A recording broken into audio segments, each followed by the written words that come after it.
Good morning, friends. So yesterday in the Lori Vallow Daybell trial, they closed court early. They didn't close court. They ended the trial early, and then they're also going to be off on Monday because there was a death in the family of one of the prosecutors. Okay, so maybe you're as nosy as I am, but I have questions. I did a little investigation, and by investigation, I mean just thinking about it and making things up in my head. So if somebody dies, somebody in the lawyer's family dies, then obviously you take your time or whatever. But my theory is that, how close to the prosecution team is the dearly departed if he ain't take the day off work? Normally, if it's that serious, if your mama died or something like that, then you call in. So I'm like, a grandparent, a great uncle, and he's working tomorrow, or they're working tomorrow, but they're off on Monday. So obviously the funeral is Monday. Okay, I get that. Take your time, grieve, do whatever you need to do. That is appropriate. A mother-in-law, a uncle-in-law. I'm just trying to figure out who it is. My sister and I have this thing. First of all, my sister, bless her heart, stays in touch with everyone she's ever met. So she'll call me up and she's like, do you remember Samantha Jones? And I'm like, who? And she's like, you know, the lady who lived next door to your 8th grade best friend, Tasha? Yeah, Samantha Jones' mama died. And I'm like, oh, how do you know this? She's like, oh, well, I've been in touch with Samantha. And I'm like, what? So my sister knows everybody, and it is not uncommon for her to call and tell me that somebody has died. The beef that I have with her is that she never says how. I think it's important to know how. I want to know who, when, what, where, why, how, all of that. But at the bare basics, I want to know who died and how they died. So if you say, Sally Jones died, that sentence needs to be followed up with of old age, of cancer, hit by a bus, an anvil fell on her head. I don't care what the reasoning is, but whenever I hear somebody died, my first question is how? How? Honestly, it's a little bit selfish. I want to make sure that thing doesn't happen to me. Okay, so I'm taking my vitamins and doing whatever I can to minimize my risk of disease or whatever. I don't have any risky activities. I don't walk under pianos when they're moving them, whatever. I just want to know how. So prosecution, if you're watching this, I know that you're not, but if you happen to be, I want to know how, and I want to know who, and how come you came to work yesterday, but you can't come to work tomorrow? I need to, maybe the wake is on Friday and the funeral is Monday. I know they're not Jewish, because if the person died yesterday, the funeral would have been today. So, are they Episcopalian? I know they're not Baptist. Well, I suspect they're not Baptist, because the Baptists, the Baptists will leave you out the ground for 3 weeks. They have to gather things. They have to make sure somebody's making the funeral potatoes. There's a casserole that needs to be handled. They will take their sweet time. So a non-Jewish distant relative died of a mystery ailment. I suspect an old person. I'm just saying, I'm probably more comfortable with death than I should be. I don't want to die. I mean, I will. I'm not afraid of it. Whatever. Bring it on. Okay, don't bring it on. But you know what I mean? It's not a scary thing to me. I've done a lot of what do you call it? When you're the executor, when people pass away, I'm like, oh yeah, I'll take care of all the things. I'll talk to all the people. Give me 25 copies of the death certificate and I'll call social. I know things, right? And I'm detail oriented. Believe it or not, yes, I am scattered. Yes, I talk about 50 different things, but I happen to be detail oriented. See, that is just one of my many gifts.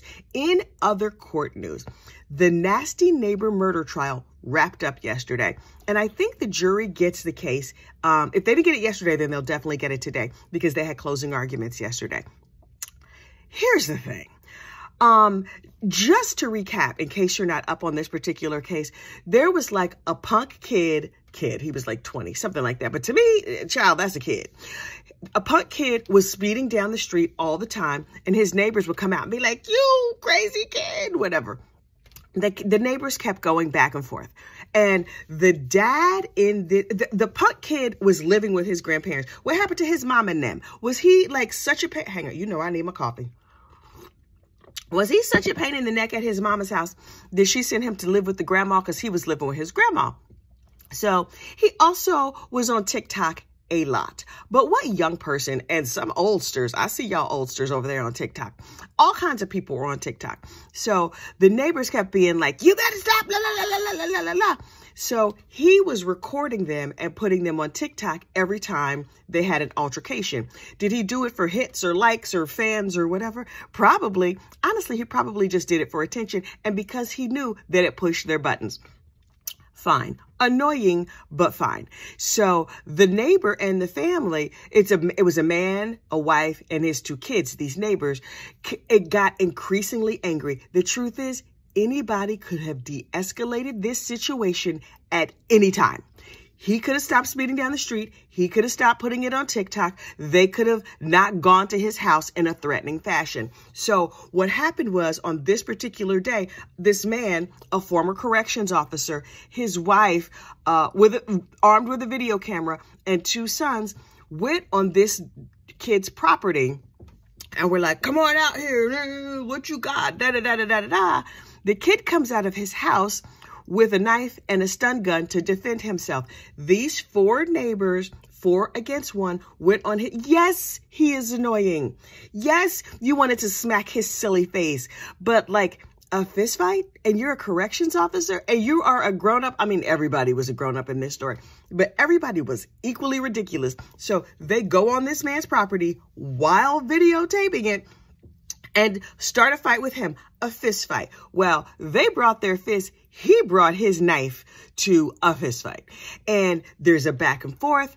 A bunch of people get stabbed and injured and whatever.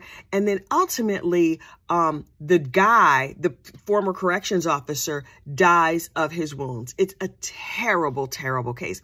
But everybody was wrong. And the punk kid from up the street is claiming self-defense. And you know what? I don't like him. I've seen him on the case. I think his face looks stupid and he has a very punchable face. But you came to his house with your whole family prepared to beat his behind over a TikTok video? Everybody needs to calm down. Y'all gonna need less coffee and less testosterone. This is a New Jersey case. People, you are making New Jersey look bad, but it's South Jersey. I told y'all about South Jersey before, so I'm just saying, up here in North Jersey, we are far more civilized. Yes, because we are so close to New York City. Yes, all the mobsters' girlfriends live here and the rappers' babies' moms. Oh, they all up and down the block. They all over the place. And might the mob dump a dead body here? Yes. Yes, they might. But you know what does not happen? I hope, please, New Jersey neighbors, do not embarrass me. We do not fist fight each other over TikTok. And if we does, it's not making the news. But I think that because they're looking for something exciting to put in the news, they will put that in the news right away.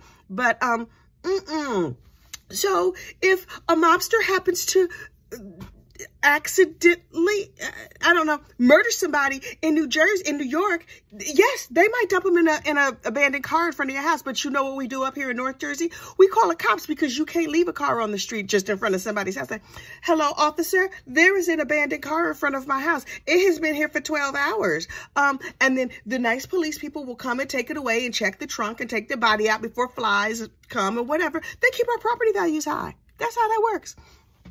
Anyway, so I expect a verdict to be found in the nasty neighbor murder case pretty quickly because the case seems pretty cut and dry. I don't even think the defense put on a defense because the prosecution gave them their excuse, their justification, their whatever. This punchable face dude, he needs some punishment, but I mean, really? He will max out at 5 to 10 years in prison. That's a very short period of time for murder, but everybody in this case is doing time, right? This family has to live without their father, which is horrible, but clearly their father needed to take a gigantic chill pill. He did not, and so here we are. Also, everybody was charged with a crime initially in that case, and the state dropped charges against the man who die's family. Sympathy? I can't believe this case was brought at all.